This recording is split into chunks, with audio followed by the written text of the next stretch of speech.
கட்டுமானத்தின் வலிமை, கட்டிடங்களின் பாதுகாப்பு. ஸ்ரீ துர்கா டிஎம்டி கம்பிகள். என்னோட 7 வயதுல நான் இந்த விரதத்தை இருக்க ஆரம்பிச்சேன். எங்க அம்மா, எங்க பாட்டி, எங்க சித்தி, சொந்தக்காரங்க எல்லாருமே இந்த சொர்க்க வாசல் போல் பார்த்துட்டு வரும்போது நமக்கு அதீத பலனை கொடுக்கும். மறுநாள் துவாதேசி, அன்றைய மறுநாள் தரித்திர நிலை நீங்கும், பண வரவு கிடைக்கும். அன்றைய தினம் நீங்க விரதம் இருந்துட்டு துளசி தீர்த்தம் மட்டும் குடிச்சிட்டு அன்றைய தினம் ஈவினிங் போல துவாதேசி அன்றுதான் நீங்க ஈவினிங் 7 மணிக்கு மேல தூங்கும் போது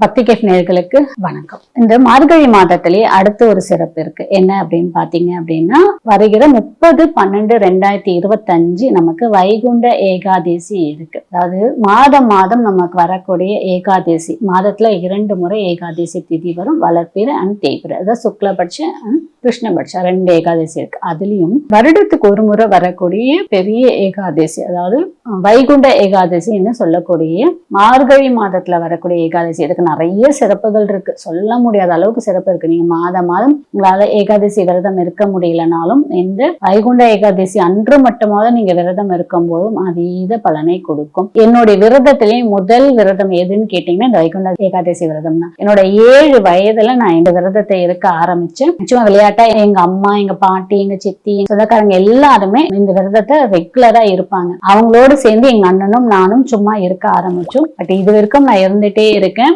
நடுவுல சில ஒரு காலங்கள் மட்டும் நான் இந்த விரதம் இருக்க முடியாத விட்டுட்டேன், சில பல காரணங்களால. பட் திரும்பவும் அந்த விரதம் எடுக்க ஆரம்பிச்சிட்டேன். இது வந்து 3 நாள் விரதம். அதாவது வைகுண்ட ஏகாதசிக்கு முன்னால் ஒருவேளை உணவுன்னு சொல்லிட்டு அன்றைய தினம் வந்து ஒருவேளை மட்டும் சாப்பாடு சாப்பிட்டு விரதம் இருக்கணும். மறுநாள் முழுவதுமே வைகுண்ட ஏகாதசி அன்றைய தினம் எதுவுமே தண்ணியை தவிர வேற எதுவுமே எடுக்காம விரதம் இருக்கணும். மறுநாள் துவாதேசி, அன்றைய மறுநாள் சூரிய பகவான் உதிக்கும் போது நம்ம படையல் போட்டுட்டு உணவை எடுத்துட்டு அன்றைய தினமும் தூங்காம இருந்து சாயந்தரம் 6 மணிக்கு மேல தூங்குறது தான். இந்த விரதம் வந்து ஆக்சுவலா 3 நாள் கடைபிடிக்க வேண்டிய முக்கியமான விரதம். ஆனா இந்த ஏகாதசி விரதம் மட்டும் இருந்து பாருங்க, கண்டிப்பாக பணம் வரும். நான் மற்ற விஷயம் சொல்றதை விட இந்த ஏகாதசி விரதத்துக்கு 2 சிறப்புகள் நமக்கு கண்டிப்பாக கிடைக்கும். ஒண்ணு பணம் கிடைக்கும், இன்னொன்னு நமக்கு வந்து நோய் நீங்கும். இந்த 2மே நடக்கும். ஏன்னா ஏகாதசி சயின்டிபிக்காக ஒரு விஷயம் என்ன சொல்றாங்கன்னா, நமக்கு திதி 15 திதி இருக்கு. அதுல ஏகாதசி திதி அன்று நம்ம விரதம் இருக்கும்போது நம்ம உடம்புல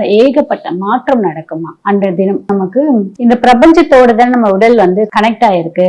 மற்ற நாள்ல இருக்கக்கூடிய அந்த அலைகளை விட ஏகாதசி திதி அன்று இருக்கக்கூடிய அலை வந்து வேற மாதிரி இருக்குமா, நமக்கு ரொம்பவே கம்மியா இருக்குமா கதிர்வீச்சு. அப்போ அன்றைய தினம் நம்ம வந்து விரதம் இருக்கும் போது நம் உடம்பு வந்து ரொம்ப லேசாக இருந்து நம்ம நினைக்கும் காரியம், நம்மளோட நோய் நீங்குவதற்கு எல்லாத்துக்குமே இந்த ஏகாதசி வந்து நமக்கு ஏகாதசி திதி வந்து நமக்கு உதவுமா. அதுலயும் இந்த வருடத்துக்கு ஒரு முறை வரக்கூடிய வைகுண்ட ஏகாதசி அன்று நீங்க விரதம் இருந்து நீங்க சொர்க்க வாசல் போய் பார்த்துட்டு வரும்போது நமக்கு அதீத பலனை கொடுக்கும். சொர்க்கவாசல் வந்து போய் நம்ம பார்த்துட்டு வந்துட்டு நம்ம செய்த அனைத்து பாவங்களும் நீங்கி சொர்க்கத்துக்கு போகுமான்றது நிச்சயம் அந்த மாதிரி நான் அர்த்தத்துல சொல்லல. சொர்க்கவாசல் பாக்குறது நம்ம பெருமாளை பார்க்கக்கூடிய பாக்கியம். அந்த வைகுண்ட ஏகாதசி வரக்கூடிய நாள்ல இந்த 3 நாள் விரதம் இருந்து நீங்க சொர்க்கவாசல் பார்த்துட்டு உங்களோட விரதத்தை முடிச்சுங்க. கண்டிப்பாக நீங்க என்ன வைக்கிறீங்களோ அந்த வேண்டுதல் நடக்கும். முக்கியமா இந்த 2 வேண்டுதல் வைக்க சொல்வேன். என்னன்னா, உங்களுடைய தரித்திர நிலை நீங்கும், பண வரவு கிடைக்கும்.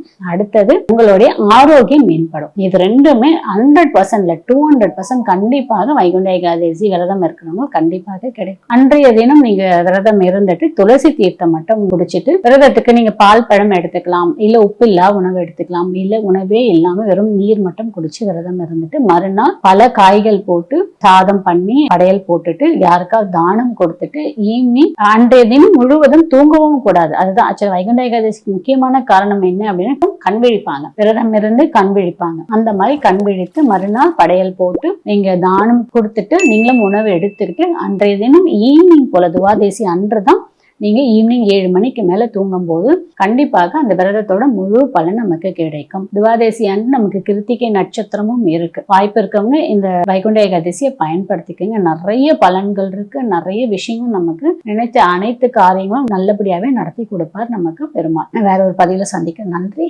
வணக்கம். இந்த வீடியோ உங்களுக்கு பிடிச்சிருந்தா லைக் பண்ணுங்க, ஷேர் பண்ணுங்க, கமெண்ட் பண்ணுங்க. மறக்காம பெல் பட்டனை கிளிக் பண்ணிட்டு பக்தி கஃபே தமிழ் சேனலை சப்ஸ்கிரைப் பண்ணிடுங்க.